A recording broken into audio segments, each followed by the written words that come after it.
Let's start with a simple question. What exactly is logging? Look, when you use print in Python, it just shows something on the console, and then it's gone. But when a bug pops up in production, you need proof of what happened, when it happened, and how. That's exactly what logging gives you. Your code's steps, its status, and its state. Everything gets written into a log file. So even if things break later, you can track it all. Now let's begin with the setup. First, import the logging module. Now let's configure logging properly. You might wonder why we've written these lines. Let's break it down. This means all logs will be saved in a file named file.log, so you can check it later anytime. Here, debug means log everything. It includes information, warnings, errors, and critical logs. This controls how your logs look. And if you want to overwrite the log file every time, just add this in basic config. If you skip it, it will append by default.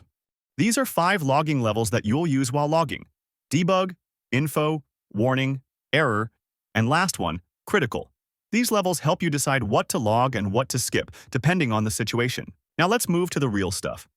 Imagine you're building an online order system.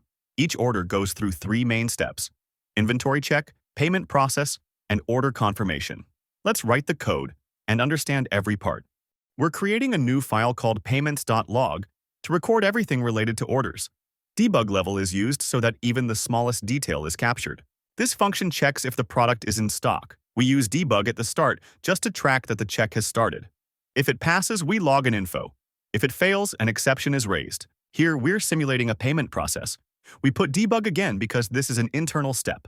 If the gateway is slow, we log a warning. If everything goes well, info is logged.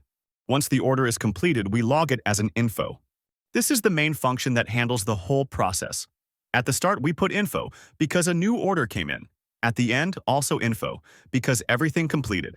And if anything breaks in between, we log it as an error with the exact reason. And at last, this loop simulates test orders. Every run gives you different logs depending on random outcomes. So what did we get from logging? Every single detail is recorded with timestamps. If something breaks, you don't have to guess. You can just read the logs and trace the issue instantly. Logging is not an extra add-on. It's a developer habit. Whenever you write code for production, add logging. Print is fine during development, but logging makes your code future-ready. Writing code with print is easy, but writing it with logging is smart. So yeah, that's it. If you found this helpful, give it a like and don't forget to subscribe for more Python goodness. See you in the next one.